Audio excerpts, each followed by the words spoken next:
On tient à remercier Best Buy, fournisseur officiel pour tout l'équipement technologique du studio de la Commission athlétique.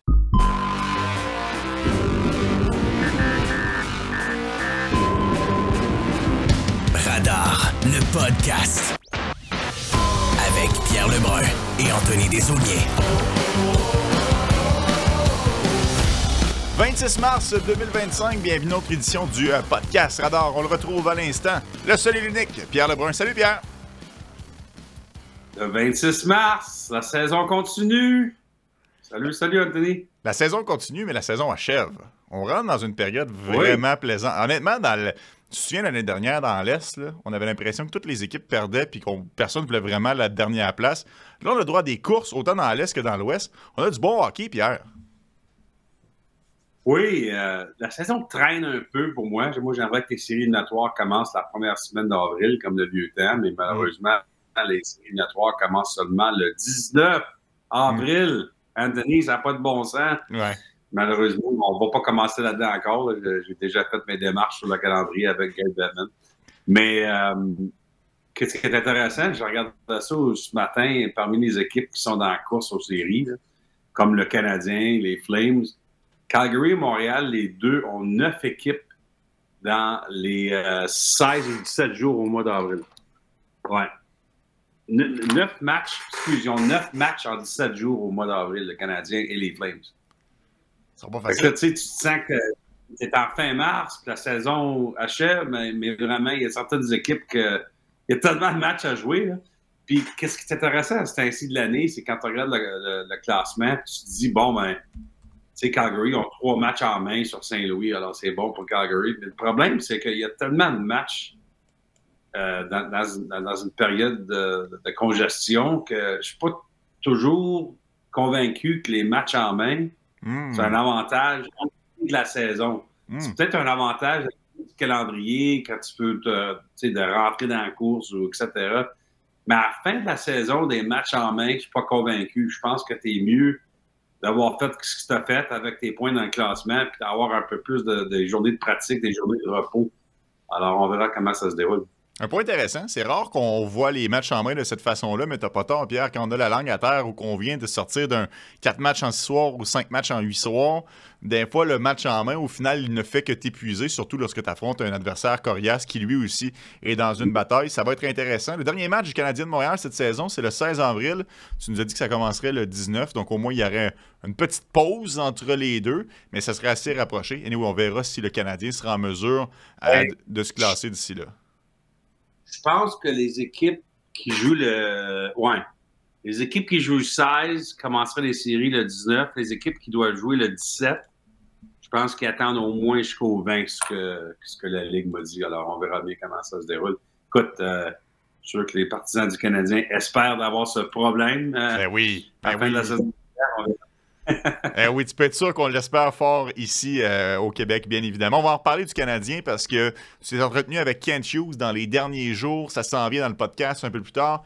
Juste avant de vous dire que c'est sur youbet.io qu'on retrouve les meilleures cotes. Inscrivez-vous avec le code RADAR et profitez d'un match de dépôt à 100% sur votre premier dépôt jusqu'à 100 $ canadiens. Pierre, je veux qu'on débute avec la réunion des DG. Tu reviens de là, tu y étais la semaine dernière. Beaucoup de sujets qui ont été abordés, beaucoup de choses qui ont filtré à travers ça. Moi, je trouve que le sujet qui a retenu le plus l'attention, et ça a sorti un peu après, la fameuse expansion. On sent que c'est de plus en plus concret qu'on irait potentiellement à 34 équipes dans la Ligue nationale. À quel point ça a été discuté dans la réunion des DG? Comment ça a été abordé, tout ça? Ça, je pensais, hein?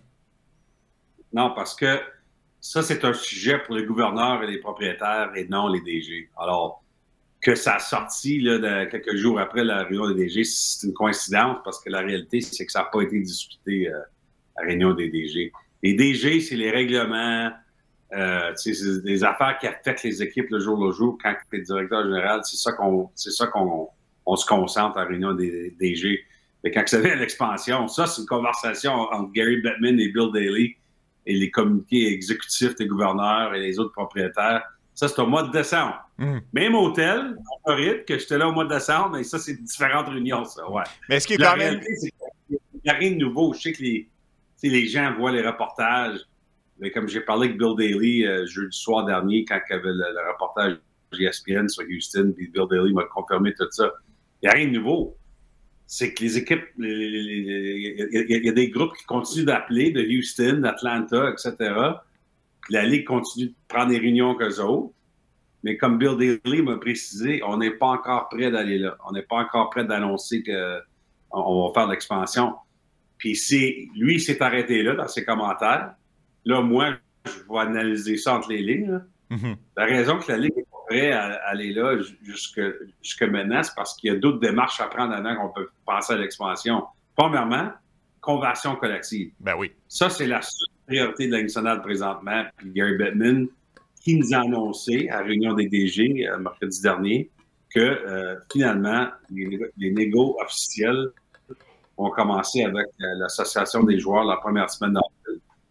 C'est ça la game présentement. C'est la convention collective. Après que les deux bords sont capables de négocier un nouveau contrat, puis ça a l'air encore assez positif entre les deux côtés, là, il va y avoir des questions intéressantes après une convention collective l'année prochaine. L'avenir de Gary Bettman. Puis d'ailleurs, je lui demandais à Gary Bettman, encore une fois, sur son avenir. Je ne sais pas si tu as vu qu'est-ce qui s'est passé entre moi comme ça. Et Gary Bettman s'est tourné de côté et a dit « Pierre, moi, je vais être sur la job plus longtemps que toi. » C'est mon avis là. J'ai vu. J'espère qu'il a raison, là. Mais la raison que je mentionne ça, c'est que j'ai l'impression que si Gary Bettman commence à regarder à son avenir, puis peut-être à pas être commissaire dans quelques années, est-ce que ça pourrait être lié à annoncer une autre vague d'expansion avant qu'il décide de prendre sa retraite? On verra bien. Ça, c'est juste la spéculation, évidemment. Mais je pense que toutes ces affaires-là sont liées. Alors, qu'est-ce que je veux dire par ça? C'est que si on a une nouvelle convention collective à annoncer, disons, cet été, à quelque temps, là, au mois de juin, whatever, la prochaine grosse réunion des propriétaires, des gouverneurs, c'est au mois de décembre prochain. C'est pas la prochaine réunion. En fait, les gouverneurs se rencontrent pour un jour seulement, toujours avant, juste au début de la saison, là, au mois d'octobre à New York. Il y a une réunion très vite de 3 heures des gouverneurs. Mais ensuite, la grosse réunion où on se rencontre pour quelques jours et où traditionnellement, la Ligue annonce l'expansion. Ils ont annoncé Vegas à cette réunion, ils ont annoncé Seattle. Habituellement, c'est à la réunion du mois de décembre. Okay. Alors, je dirais, si on se base sur ce qui s'est passé durant les années, si on est prêt à aller à Houston ou à Atlanta ou les deux, parce que c'est pas nécessairement par deux, là, la Ligue m'a déjà dit qu'ils sont confortables d'aller une fois, encore une fois, comme ils ont fait avec Vegas et Seattle. Mais s'ils sont prêts à annoncer la prochaine vague d'expansion, je te dirais que le plus tôt possible, c'est probablement le mois de décembre. Mais là, on n'est plus dans le si, là. On est presque dans le quand, là. Dans le sens que, sans dire que c'est une formalité, la Ligue nationale de hockey, dans quelques années, aura 34 équipes, là. Je suis pas mal sûr. Ben, au moins 33. Puis ensuite, on va vouloir faire 34 pour des raisons évidentes. Mais une des raisons, je pense que je suis d'accord avec toi, c'est que la Ligue en parle souvent de ceci, c'est que la Ligue nationale, c'est la seule ligue parmi les 4, là, les 4 sports, que la Ligue nationale a 25 marchés couverts aux États-Unis, tandis que les autres ligues ont plus que 25. On est d'accord. Il y a 32 équipes dans la Ligue nationale, mais c'est la seule ligue avec 7 équipes canadiennes. Puis qu'est-ce qui est important dans la Ligue nationale, évidemment, c'est d'avoir plus de brand à travers les marchés américains. Fait que c'est pour ça qu'Atlanta, Houston, un jour l'Arizona, ils vont retourner en Arizona. Ça, c'est garanti, je te le dis. Là. Mais peut-être que ça va prendre 5 ans ou 10 ans, j'ai aucune idée. Mais un jour, c'est une priorité de la Ligue nationale d'avoir une équipe encore une fois en Arizona à cause de la population, etc. Fait que ça, c'est une des choses que je pense comme Canadien, qu'on se rend peut-être pas compte autant qu'on devrait, c'est que la Ligue nationale ne couvre pas autant de marchés américains que les autres ligues. Puis c'est pour ça qu'on veut continuer d'avoir d'expansion. Ouais, en tout cas, j'ai hâte de voir si un jour on va frapper un mur. Parce que 34 équipes, OK, 36 équipes, OK. Parce que là, à un moment donné, on va avoir besoin de talent. C'est pas mieux si... Puis, on le voit dans les dernières saisons, là, clairement, les équipes adoptent une stratégie de on va couler au classement, repêcher le plus haut possible. Peut-être qu'on va le voir un peu moins avec le succès que connaissent les Caps de Washington et leur nouvelle stratégie hybride. Mais si on se retrouve à avoir une si grosse disparité puis d'avoir 6, 7, 8 formations vraiment qui sont pas de calibre, je sais pas à quel point on est plus avancé dans la Ligue nationale de hockey. Il y a des gens qui disent on pourrait-tu avoir un système de relégation dans le hockey, dans la Ligue nationale? Moi, je pense que non, Pierre, personnellement. Je pense pas que les propriétaires accepteraient ça. T'en penses quoi? Tu payes trop d'argent pour avoir une équipe dans la Ligue nationale. Tu payes pas de l'argent pour aller dans la Ligue américaine. Tu sais, le soccer européen,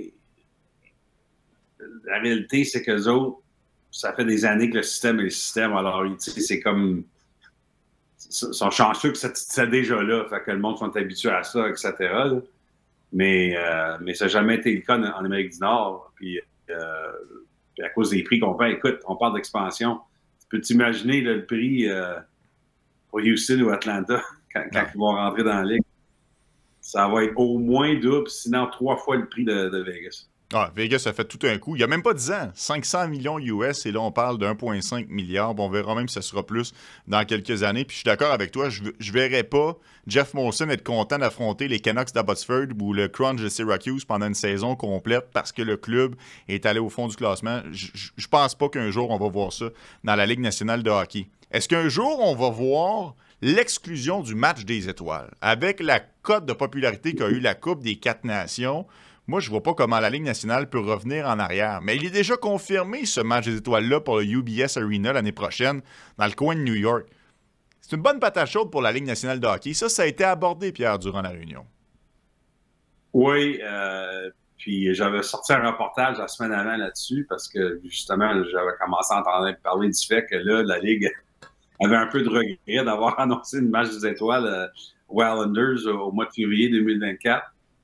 Parce que, justement, ils se rendent compte là, que c'est difficile à se remettre dans un match d'étoiles traditionnel après avoir le succès des 4 nations. Il faut faire attention. Je pense que les partisans de hockey ont eu de la confusion la semaine passée dans tout ça. Je pense qu'il y a des partisans qui pensaient ils vont faire 4 nations chaque année. Non. Ça n'arrivera pas, ça. Ça, c'est spécial. D'ailleurs, il n'y en aura jamais de 4 nations encore. C'est un événement pour une fois seulement. Mais... parce que là, on s'en va à une Coupe du Monde au février 2028 que Gary Bettman a confirmé encore une fois la semaine passée.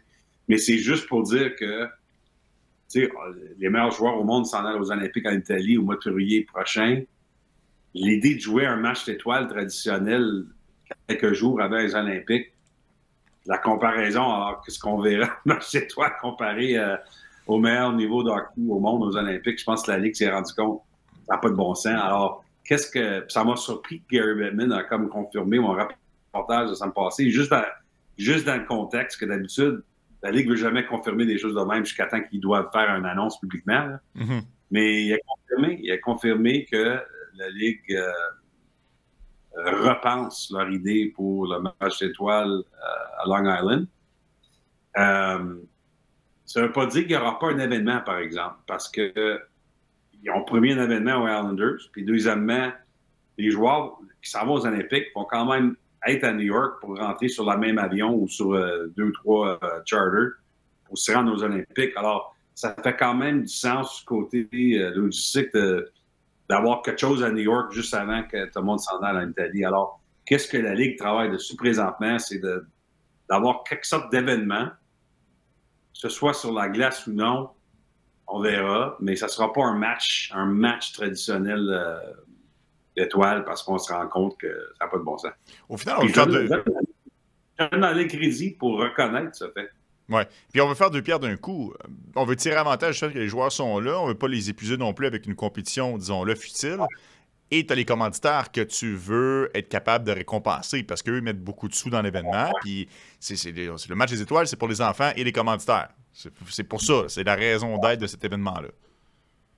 Oui, c'est ça. Puis écoute, l'autre option, ça aurait été peut-être juste de faire un délai d'1 an parce qu'on n'a rien de planifié avec la Ligue nationale pour février 2027. Parce que ça, c'est l'année qui est entre les Olympiques en Italie et la Coupe du Monde février 2028.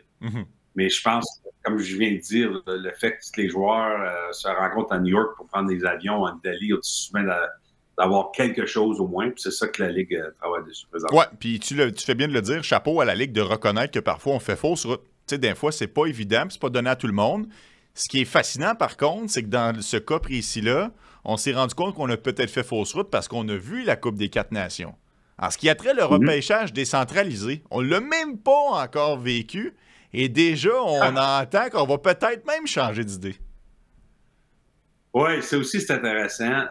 Une des choses que Gary Bettman a précisé, puis quand il précise des choses de même, faut que tu te rappelles de ça. Mais il a précisé encore une fois la semaine passée que c'était pas son idée à lui ou à Bill Daly ou à la Ligue nationale de changer le format du repêchage. C'était les équipes qui se sont approchées de la Ligue nationale il y a 2 ans pour dire on veut sauver de l'argent, on veut avoir un repêchage comme le football, etc. Fait que la Ligue a dit, OK, comme Gary Bettman se rappelait la semaine passée, le vote a été 26-6 pour changer le format du repêchage. OK, alors la Ligue a dit, on va le faire. Le problème, c'est que depuis ce temps-là, on a eu le repêchage avec au mois de juin dernier qui était incroyable au Sphere.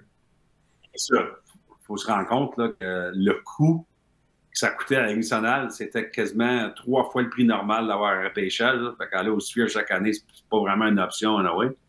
Mais déjà, il y a des équipes qui se rendent compte que même ce nouveau format coûte quand même de l'argent qu'on n'avait pas pensé, parce que là, on doit amener tout le monde dans nos marchés. Nos dépisteurs, tout le monde vivent à d'autres places dans l'Amérique du Nord, en Europe, va venir dans nos marchés. Alors, à la fin de la journée, l'idée que peut-être que ça va coûter moins cher de ne pas avoir tout le monde au repêchage, je pense même pas que ça va arriver financièrement, que ça va faire une différence d'une façon ou l'autre.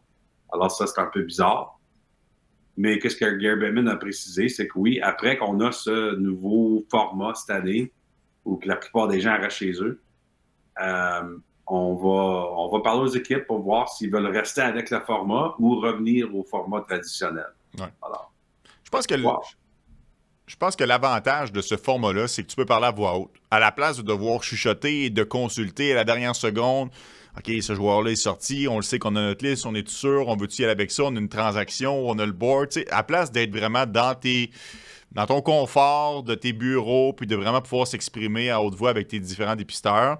Mais ça enlève tellement le spectacle. Ça enlève tellement, je trouve, la beauté d'avoir un joueur qui prend une photo sur le stage, mais avec serré directement à la main de son DG, de son président, de son entraîneur-chef, qu'un joueur, je trouve que ça enlève un peu de magie. J'espère qu'on va revenir en arrière. Moi, je trouve que c'est bien pour la game, puis c'est surtout différent. C'est pas un avantage, là, je pense, du côté de la NFL, le repêchage, tandis que du côté de la NHL, je trouve qu'on se démarque à ce niveau-là. J'espère qu'on va faire marche arrière. Ouais. On verra bien. Je sais qu'on parlait avec la Ligue nationale la semaine passée, on espère, on planifie d'avoir quelque chose de virtuel là, où le joueur qui se fait repêcher rentre dans une chambre virtuelle à Los Angeles et serre la main au DG qui est à New York ou à Montréal. Okay. Alors, il va y avoir quelque chose d'assez moderne là, dans la technologie, de la façon qu'on va avoir un aspect de tout ça.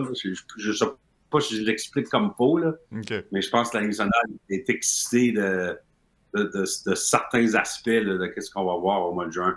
On verra bien. Tu piques ma curiosité, Pierre. On verra. Pas capable de le faire comme il faut. Ouais. J'ai hâte de voir. J'ai hâte de voir si ça va bien fonctionner. Puis de toute façon, ce sera quand même un événement grandiose là, pour la Ligue. On est dans le dernier droit pour les séries éliminatoires. On en a parlé ensemble plus tôt. Le fameux format des séries, ça se poursuit comme ça, puis ça devrait être le cas. Là. On va avoir un affrontement de premier tour entre les Stars de Dallas et l'Avalanche du Colorado. 2 formations qui sont prétendantes à la Coupe Stanley. Est-ce que ce genre de discussion-là de peut-être remodeler le tout, pas nécessairement d'y aller avec des matchs suicides puis un play-in pour la 9e et la 10e place, mais juste de replacer les seeds pour que les équipes ne s'affrontent pas de la même façon au premier tour. Est-ce que ça a été mis sur la table, Pierre? Non, ça c'est une autre discussion que c'est pour les gouverneurs et non les DG, mais j'ai quand même demandé la question à Gary Bettman à la fin des réunions mercredi passé, juste pour, encore une fois, comprendre qu'il ne change pas d'idée, mais il était absolument 100%, aucune hésitation pour dire qu'il ne veut pas changer le format des séries éliminatoires. Ben, je lui ai demandé spécifiquement de revenir à l'ancien, où c'est 1 contre 8, 2 contre 7, etc. Et puis non, il aime le format présent. Il ne veut pas changer le format. Il n'y a aucune intention même d'en parler avec l'association des joueurs. OK. Voilà. J'ai fait mon job, André. Ah, J'ai demandé pour le peuple. C'est bon. On est content que tu fasses ça pour nous, Pierre. Lâche pas, tu fais d'excellent boulot. Je veux t'amener sur les obstructions sur les gardiens de but. Puis c'est drôle parce que depuis la réunion des directeurs généraux, ça en fait beaucoup jaser, surtout du côté des Islanders de New York avec Patrick Roy. Oui. Moi, j'étais là au match. J'étais là au match contre le Canadien. On est monté avec une gang. On a vu le but de Laine avec l'obstruction Slavkovski. On a tous vu la réaction de Patrick Roy.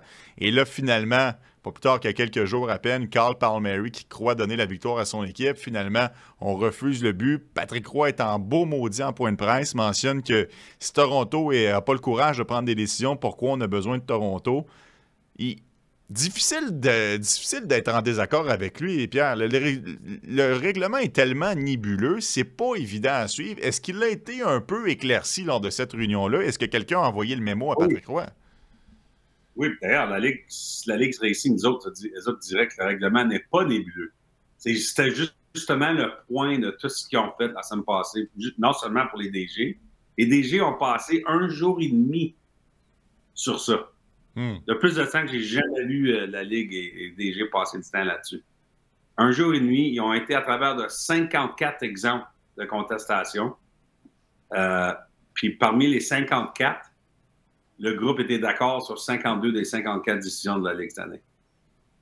Fait que, qu'est-ce qu'ils nous ont dit, c'est qu'on comprend que c'est pas facile, mais le système qu'on a, le critère est quand même clair. Écoute, à la fin de la journée, je pense qu'il y a quand même plusieurs exemples où ça va être 50-50. Celle entre le Canadien que tu as parlé et les Islanders, je pense que la Ligue a fait la bonne décision. Mais celle de l'autre soir, moi, je pense que ça aurait dû être un but je suis d'accord. avec Palmieri. Puis, mais le critère, juste pour qu'on se rappelle encore, le critère a été très bien décrit encore une fois, non seulement au DG, mais juste pour que tout le monde comprenne ce qui s'est passé à Réunion, ça me passait. La Ligue a rentré tous les médias qui étaient là. On s'est assis dans les sièges des DG après que les DG ont sorti ce jour-là. Puis ils nous ont donné la présentation à nous autres aussi.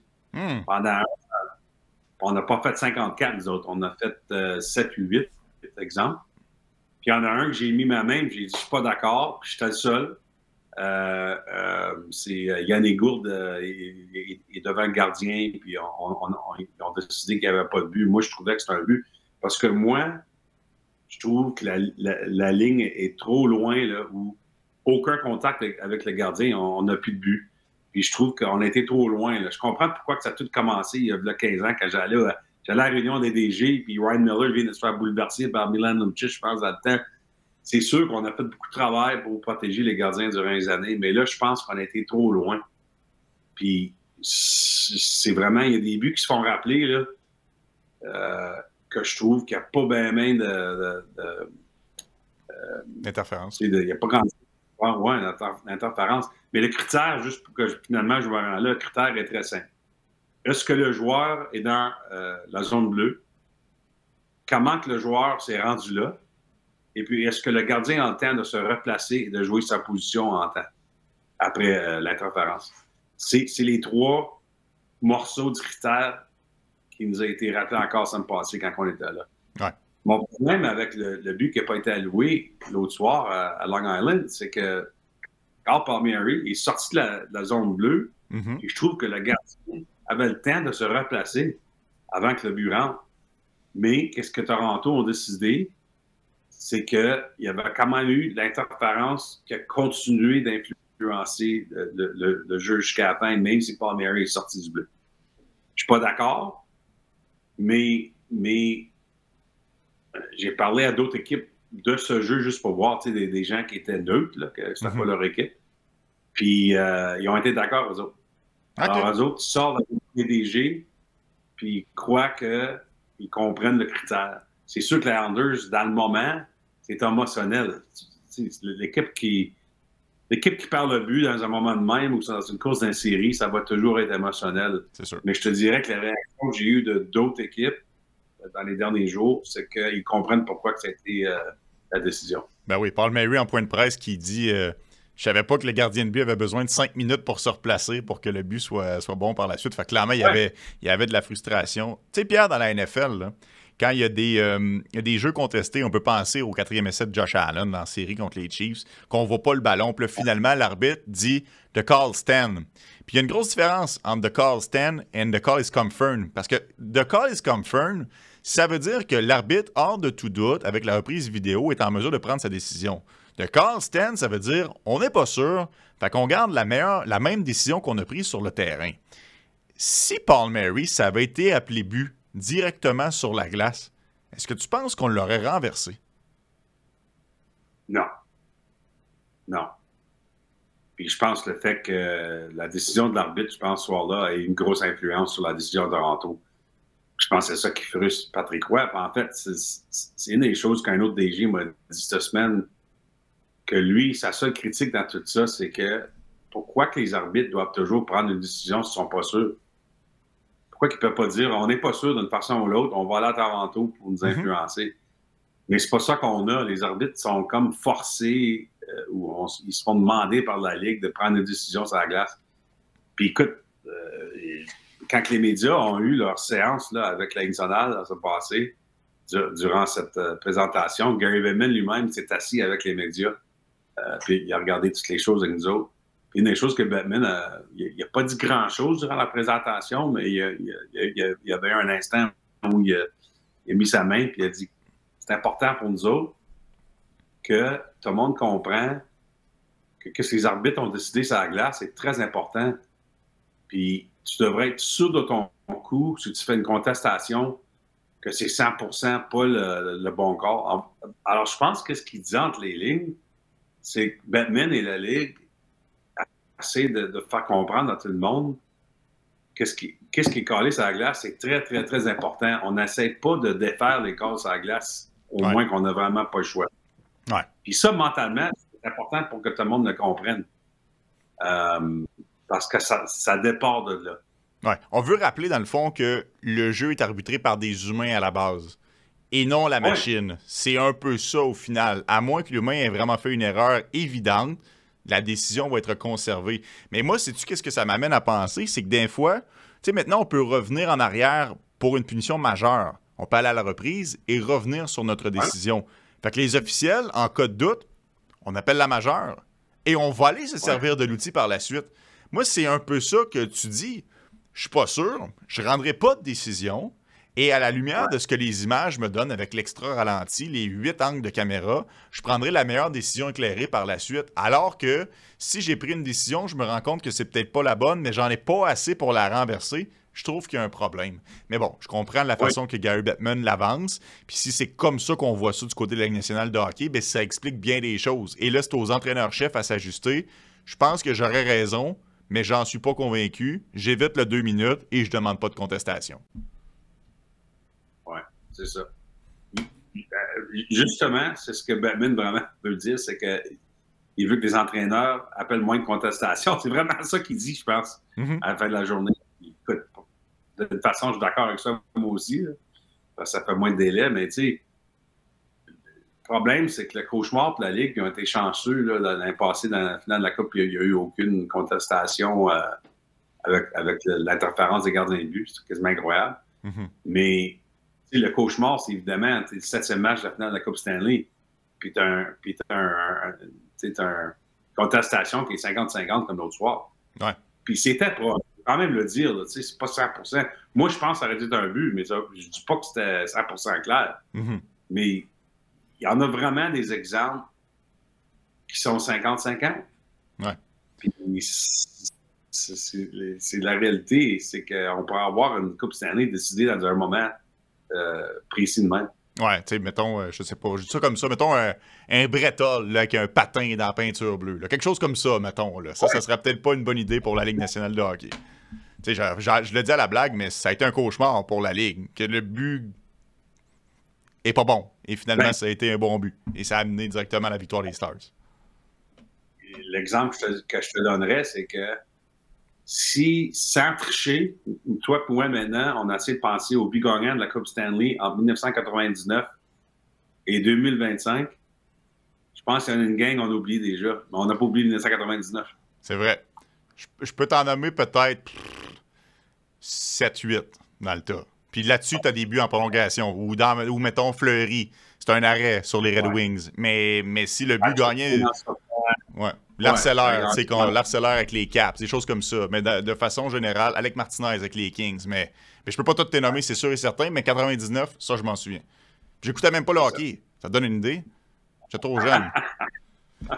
C'est sur ubet.io avec le code RADAR qui vous fait profiter d'un match à 100% de dépôt avec votre premier dépôt jusqu'à 100 $ canadiens. Inscrivez-vous sur ubet.io. Pierre, j'allais mentionner en début de podcast, je veux amener ton entrevue de Kent Hughes que tu as fait après la date limite de transaction. Évidemment, ça intéresse bien les gens ici.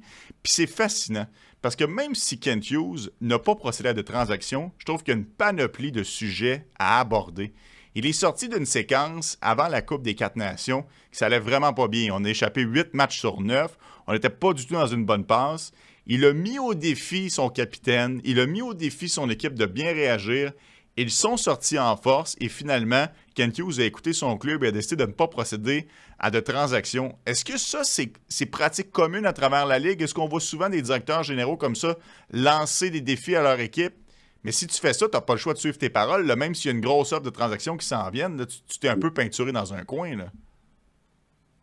Oui, ça n'arrive pas toujours, mais en général, les directeurs généraux nous disent toujours c'est nos joueurs qui nous forcent de prendre des décisions qu'on prend à la date limite. Les victoires et les défaites.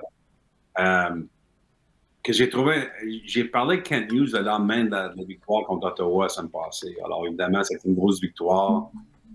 Puis, une des choses que j'ai trouvé intéressant sur le côté honnête de Kent Hughes, là, des propos assez transparents, c'est qu'il a dit que après d'avoir décidé de ne pas faire de transactions, de ne pas vendre, Armia, Dvorak, David Savard, c'est qu'il est tellement heureux que l'équipe n'a pas eu une séquence de défaites tout de suite après la date limite des transactions, parce que ça le faisait peur. C'est intéressant de l'admettre, ça, publiquement, parce que, évidemment, ça aurait été la pire combinaison des choses, de ne pas vendre, penser, de bien réagir, tu sais. Comme les Jackets, Pierre. C'est un peu ça qu'on voit présentement. Oui, exactement. Écoute, ça va un peu moins bien là, dans les derniers jours pour le Canadien, c'est correct. Écoute, ils ont tellement eu une belle séquence, puis ils ont joué contre l'équipe la plus haute dans la Ligue à Saint-Louis hier soir, mais en général, la saison a déjà gagné pour le Canadien. Ils sont dans la lutte jusqu'à la fin. Des leçons incroyables pour leur noyau de leur équipe. C'est ça qui vraiment est important pour Kent Hughes, la direction du Canadien, c'est qu'ils font les séries ou non. Qu'est-ce qui se passe au côté de l'expérience de ce qu'on a eu au mois de mars chez le Canadien? C'était ça le but, puis ça a été fait. Fait que c'est le fun, là. C'est sûr que je sais que les partisans écoutent ça, mais ils disent ben non, on va faire des séries.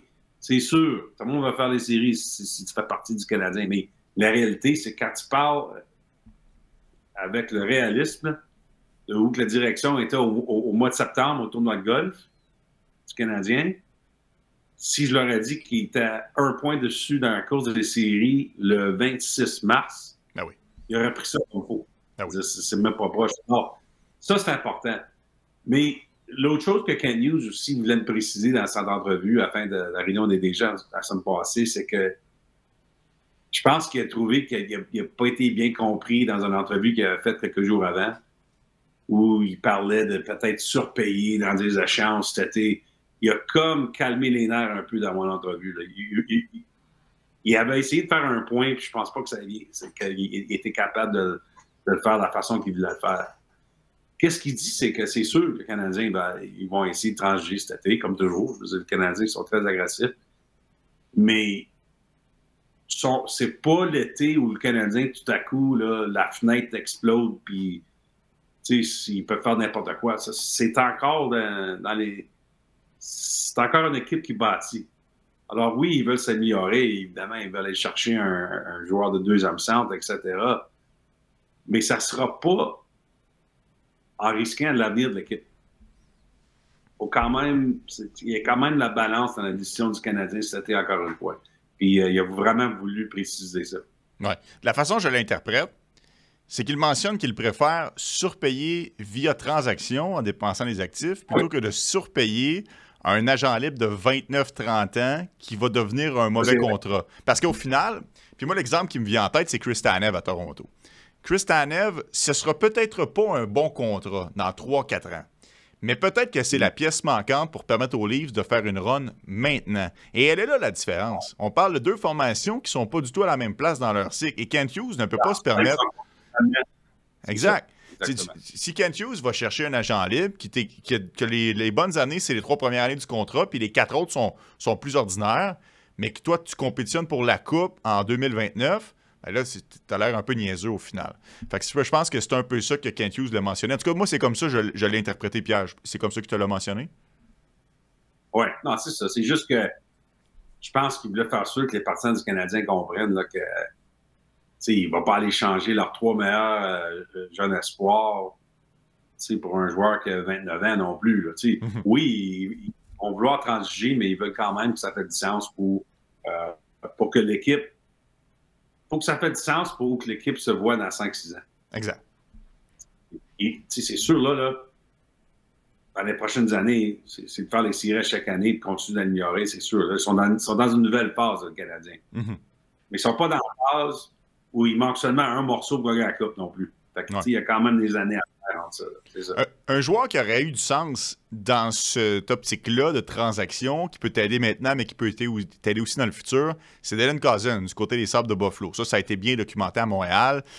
Tout le monde avait quand même un œil sur lui. On en a même parlé ensemble. On a même avancé qu'on était surpris du prix payé par les Sénateurs pour faire l'acquisition du jeune joueur.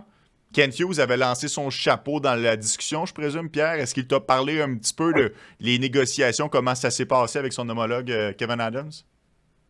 Oui, écoute, il a confirmé, évidemment. Il fallait qu'il fasse attention de ne pas mentionner le nom de Dylan Cousins, évidemment, à cause des règlements de la nationale.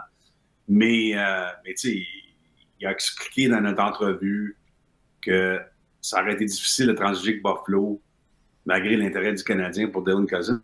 C'est parce que les Sabres avaient fait clair à toutes les équipes qui appelaient Dylan Cousins que ça prenait un autre joueur à l'entour de la même âge qui peut jouer dans le noyau des Sabres. Alors ça a comme éliminé plusieurs équipes de là parce que, tu sais, je pense que le Canadien, si les discussions auraient devenu plus sérieux avec Buffalo, ça aurait été, tu sais, un jeune espoir, choix de repêchage, peut-être 2 jeunes espoirs, mais ça aurait été vraiment du futur qu'on aurait voulu échanger parce qu'évidemment, comme je prends les mots de Kent Hughes, pas les miens, mais Kent Hughes a mentionné, ça n'a pas de sens d'aller échanger un Cole Caulfield ou un Nick Suzuki. C'est ces mots, là, c'est ça qu'il a dit. Alors, mais je pense qu'il, tu sais, probablement c'est un peu exagéré, là. Mais son point, c'est qu'il n'y avait pas un Josh Norris à échanger à Buffalo. Exact. C'est pas mal simple comme explication. Oui, puis on comprend mieux pourquoi que Kevyn Adams n'a pas choisi l'offre du Canadien. Toujours la difficulté à comprendre pourquoi il a pris celle des Sénateurs, mais ça, c'est un autre dossier. Est-ce que Kent Hughes a pensé faire une transaction acheteur pour un joueur de second plan? Un joueur qui pourrait être transigé pour un choix de 4e tour, sans dire qu'on accélère et qu'on bouscule la reconstruction, juste offrir un cadeau à son équipe en faisant un petit ajout de profondeur. Est-ce que ça a été dans les plans, Pierre? Non, je pense que mon impression, c'est que la direction du Canadien ont vu le fait qu'ils ont gardé Armia, Savard et Dvorak comme des, en anglais on appelle ça own rental, mais c'est comme ça leur addition, c'est qu'ils n'ont pas vendu ces joueurs-là.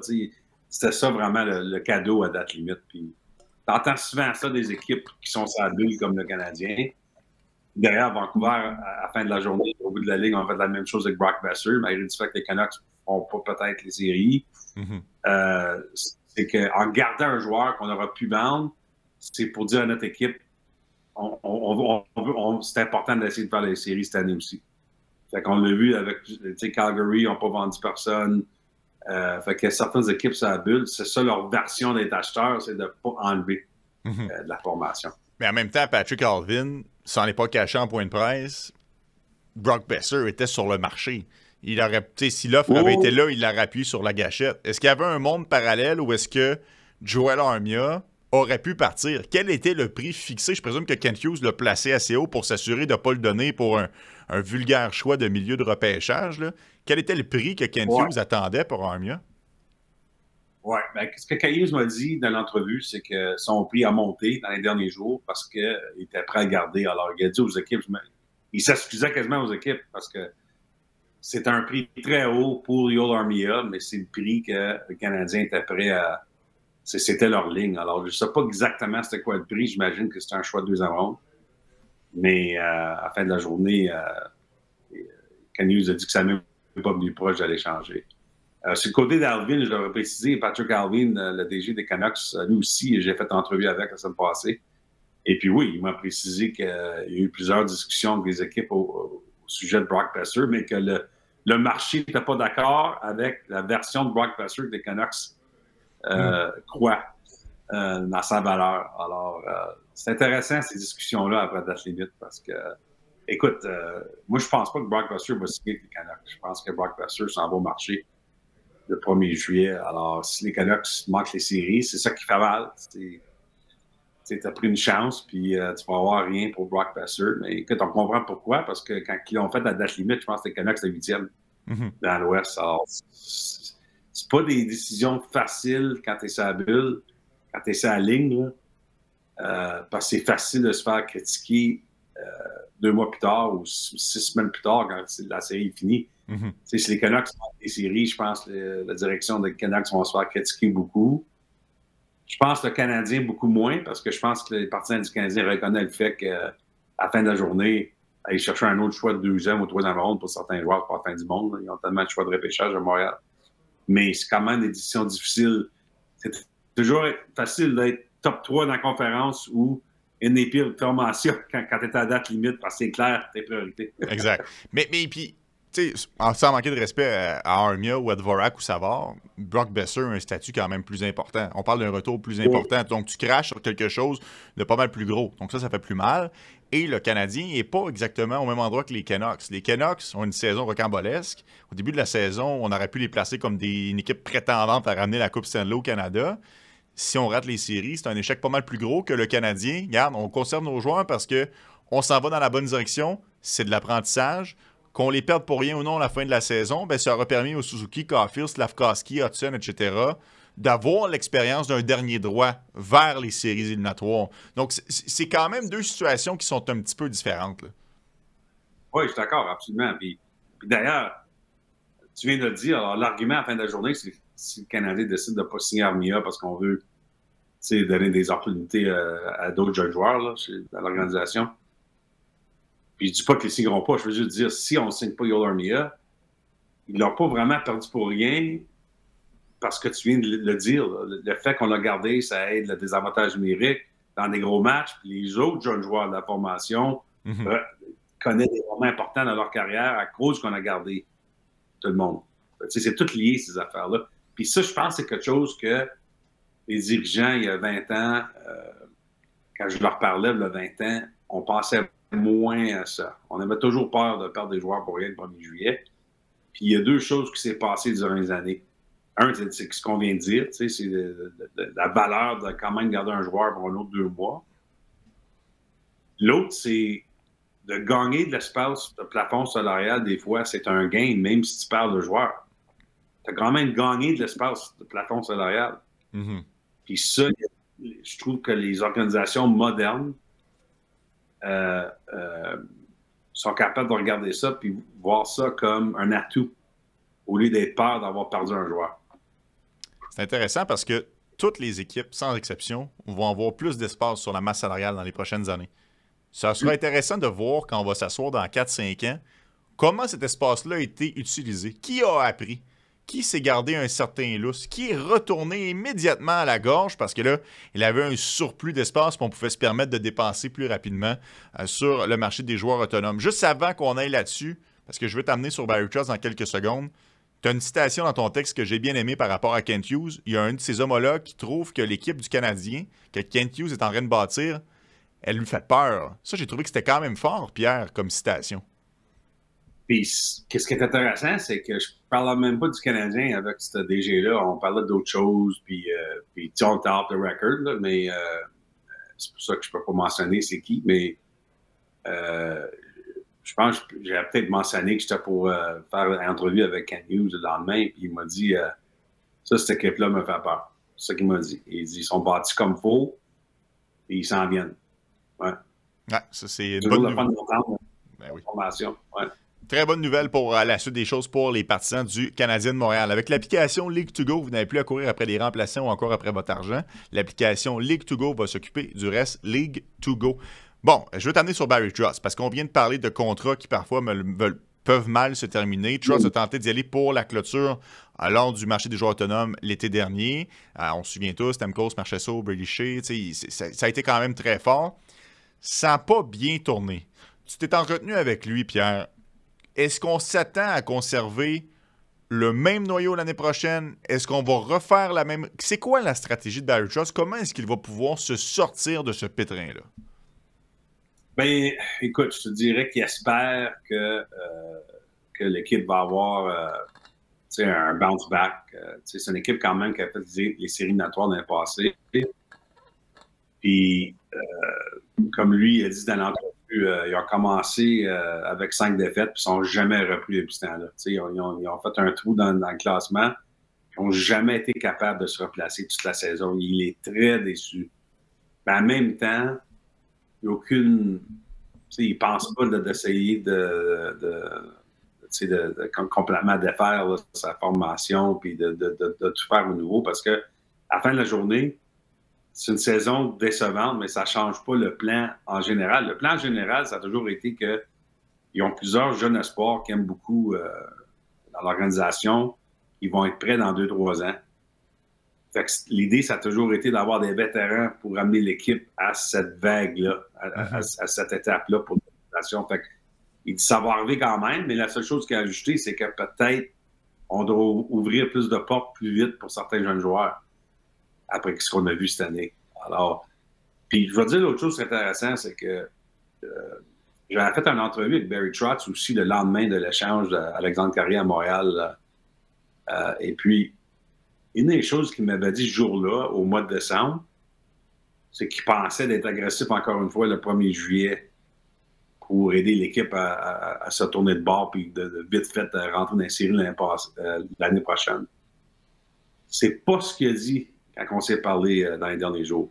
OK. Qu'est-ce qu'il a dit? Il pensait être un peu plus silencieux le 1er juillet. Une des raisons, c'est qu'il y a quand même il y a déjà beaucoup de vétérans là, sur l'équipe. Et puis, deuxièmement, c'est qu'il y a des jeunes joueurs qui s'en viennent. Alors, c'est un ton un peu différent du mois de décembre à aujourd'hui pour la saison morte pour Nashville. Puis, il faut dire, Pierre, puis là, je prends ton texte, il a fait quand même beaucoup de changements cette année. Il a perdu Dante Fabro, il a perdu Tomasino avec les Pingouins, Scott Wedgwood au Colorado, évidemment Alexandre Carrier ici. Nyquist est parti, Luke Schenn est parti, Novak est parti, Jan Koski est parti. C'est pas comme si Barry Trotz était resté assis sur ses deux mains, puis l'année prochaine, avec exactement la même formule, ça va fonctionner. Il a quand même apporté certains ajustements. Là. Oui, absolument. Puis, écoute, qu'est-ce qu'il espère, c'est que une des choses qu'il m'a dit, c'est que des gars comme Marchessault et Stamkos, qui étaient tellement au cœur de leurs vieilles équipes que ça va vraiment être difficile l'ajustement. Puis espère que là, après une année à Nashville, qu'ils vont être à l'aise. Puis ça va mieux d'aller de ce côté-là aussi. Il a décidé de garder Ryan O'Reilly, malgré du fait que, qu'est-ce qu'il a dit dans l'entrevue, c'est qu'il y a eu beaucoup d'intérêt à Ryan O'Reilly. Pas surprenant, parce qu'on voit le prix payé pour Scott Laughton. Tu peux t'imaginer le prix qu'on aurait pu payer pour Ryan O'Reilly, mais on l'a gardé parce qu'il est tellement important comme vétéran, comme leader. Puis je pense c'est parce qu'encore une fois, on ne rebâtit pas là, à Nashville. On ramène O'Reilly, Stamkos, Marchessault, on espère que les choses vont mieux aller. Sur le côté de Lucy Saros, qui connaît sa pire saison dans la Ligue nationale, il l'a défendu pas mal. Puis je suis d'accord avec lui en disant que qu'est-ce qui se passe avec l'équipe devant lui, ça a à faire beaucoup avec ce qui se passe avec le rendement de ses gardiens. Je pense que c'est vrai. Si on regarde certains chiffres statistiques avancés, que les gardiens des Prédateurs voient beaucoup de chance. Fait que c'est un peu tout lié, ces affaires-là. Fait que, écoute, je te dirais le commentaire final là, sur tout ça, c'est que j'ai demandé à Barry Trotz si lui-même avait des leçons à prendre. C'est pas une question qui est facile à demander dans une entrevue avec un DG, mais Parce que c'est seulement sa deuxième saison comme DG. Il était entraîneur toute sa vie, puis il fait la transition comme directeur général. Puis il a dit que lui-même doit être meilleur. C'est pas facile à admettre ça publiquement, mais il faut quand même le souligner qu'il n'y a pas de garantie qu'un des meilleurs entraîneurs-chefs de l'histoire de la Ligue, puis lui, il est un des meilleurs entraîneurs-chefs de l'histoire de la Ligue. C'est pas garanti que tu peux devenir un bon DG de la Ligue nationale. Ouais. On verra bien. Puis en fait, la Ligue nationale, la façon qu'elle est construite, c'est pas évident de s'acheter un championnat non plus. Tu sais, c'est pas juste parce que tu flexes les bras le 1er juillet puis tu vas chercher tous les gros joueurs qui sont disponibles que le gâteau va lever. C'est plus compliqué que ça. Évidemment, j'apprends rien à Barucha, c'est tout ça. Là. Mais ça démontre encore une fois que c'est plus complexe que ça, bâtir une équipe championne. Mais je ne gagerai pas contre les Preds qu'ils se retournent rapidement. Pourrait très bien, l'année prochaine, être une équipe qui redevient très compétitive. Pierre, dans les dernières heures, Jacob Chychrun a paraffé une nouvelle entente avec les Capitals de Washington. Il va très, très bien avec les Caps, à l'image de plusieurs de ces joueurs-là. Il en a profité pour faire sauter la banque. 8 ans, 9 millions par année. Est-ce que ça représente bien quelle est la nouvelle réalité de la Ligue nationale de hockey, que le plafond qui augmente? Parce que moi, je vais te le dire, bien franchement, j'aurais pas gagé là-dessus 9 millions. Non, moi, le chiffre m'a surpris. Écoute, le joueur avait beaucoup de pouvoir là-dedans. D'ailleurs, son agent, puis je vais le dire, c'est Andy Scott, qui était l'agent de Mikko Rantanen et de Leon Draisaitl. Alors, Andy Scott, qui fait partie de la nouvelle époque avec le nouveau plafond salarial, avec ses signatures. Mais moi, j'aurais pensé 8 millions maximum. Mais peut-être que c'est un autre DG qui m'a dit ça hier. On doit s'ajuster mentalement. Le plafond salarial monte d'une façon assez drastique dans les 3 prochaines années. Puis je pense à c'est une nouvelle signature qui nous force de reconnaître le nouveau marché, la nouvelle réalité dans les nationales. Fait que ça va avoir un impact absolument, surtout sur évidemment, le marché des défenseurs. Tu penses à Ivan Provorov à Columbus. Ben oui. Qui n'a pas signé un nouveau contrat avec les Blue Jackets, puis je ne suis pas convaincu qu'il va le signer non plus, mais je pense que sur le côté de Provorov, je crois, je ne suis pas sûr à 100%, mais ce que j'avais entendu, c'est qu'avant la limite des échanges, les autres avaient indiqué à Columbus qu'ils voulaient peut-être 8 x 8, puis je pense que les Blue Jackets étaient un peu ébranlés de ce chiffre-là, parce que Provorov n'a quand même pas les chiffres les statistiques offensifs de Jacob Chychrun. Mais maintenant qu'on voit le nouveau contrat de Chychrun, puis oui, Chychrun, c'est un joueur beaucoup plus offensif, c'est pas le même défenseur, mais à la fin de la journée, probablement que pour l'argent de Provorov, il dit, tu vois, c'est ça le nouveau marché, là.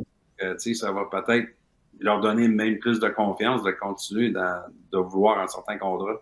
Ouais, pour un joueur de même. C'est sûr que les agents vont se servir de ce contrat-là comme exemple pour essayer de faire monter la valeur de leur propre poulain. Mais tu sais, Jacob Chychrun, c'est pas monsieur fiabilité en termes de santé non plus. Il est à l'infirmerie plus souvent qu'à son tour.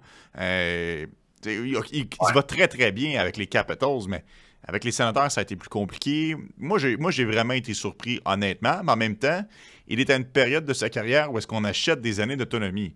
C'est un contrat pour un joueur qui est dans la fleur de l'âge et c'est un joueur qui aurait pu être proposé aux 31 autres formations. Donc, à un moment donné, tu n'as pas le choix de payer. Là, tu me vois venir, Pierre. Je te ramène ça à Lane Hutson à Montréal, qu'on parle beaucoup d'une prolongation de contrat. La situation n'est pas la même, vu que lui est encore dans son contrat d'entrée. C'est des années RFA qu'au final, tu signerais si jamais tu le prolonges pour 8 ans. Mais si t'es Kent Hughes et que tu vois que Chychrun a signé à 9 millions, Lane Hutson va coûter assez cher, Pierre. Oui, il va coûter assez cher. Écoute, c'est pas un contrat que tu as vraiment le droit de rentrer dans la négociation si tu es l'agent de Lane Hutson parce que, en général, les agents et les dirigeants d'équipe sont pas mal bons ils séparent les joueurs, les joueurs sans restriction avec les joueurs. On met les joueurs, on met les pommes avec les pommes seulement avec les comparaisons. Mais quand même, en général, c'est quand même un fait qu'en général, qu'est-ce qui impacte la situation? C'est que le plafond salarial monte.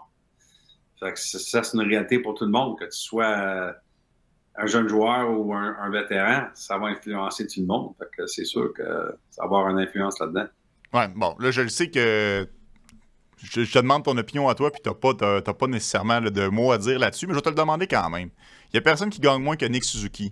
Qui gagne plus que Nick Suzuki à Montréal, à l'exception de Patrick Laine, mais Laine, c'est un contrat qui a été signé ailleurs. Est-ce que selon toi, Hudson va signer en bas de Suzuki, entre Suzuki qui est 7,8 millions et le 10 millions ou au-dessus de 10 millions, si jamais on le prolonge le 1er juillet? Moi, je suis pas prêt à répondre ça. Parce que je veux pas faire un headline avec mon commentaire avant que je comprends. J'ai des conversations sur ce sujet. Je comprends. Puis il y avait des chances que ça sorte en headline, je te le confirme. Ouais, je suis pas derrière. Ah, c'est bon, Pierre. Merci pour le... Ah, écoute, moi, je suis payé pour essayer. C'est ça mon travail. J'essaye pour... Au final, j'ai du plaisir. Fait que c'est ça qui compte, c'est ça qui est le plus important. Puis j'espère que les gens qui nous écoutent à la maison en ont autant. Un autre épisode de Bouclé. Pierre, merci d'avoir été avec nous encore une fois cette semaine. C'était bien agréable. Merci, Anthony. Et je vous laisse avec un extrait de Processus, mais avant, je vous rappelle que c'est sur ubet.io qu'on vous pouvez parier avec un code radar et profiter d'un match de dépôt à 100%. ubet.io. Bye bye tout le monde. Ben, j'ai Cole Caulfield. Cole Caulfield, on peut voir qu'offensivement, c'est une valeur sûre. Mais il y a 5 gars avant de lui que je crois vont avoir une meilleure carrière. J'ai Backer à 5. OK. J'ai été tenté de le mettre 4, mais je ne sais pas à quel point son apport offensif va faire en sorte que ça aurait justifié de le mettre 4. As-tu hésité à mettre Caulfield devant? Non. Non? Pourquoi? Parce qu'un défenseur complet, ça vaut son pesant d'or. Caulfield, ça demeure un ailier. Okay. Même un linebacker qui jouerait correct sans plus a plus d'utilité dans une équipe, selon moi, qu'un ailier de 5 pieds 7. À moins que l'ailier de 5 pieds 7 fasse 50-60 buts. Mais aux dernières nouvelles, Caulfield ne l'a pas fait encore.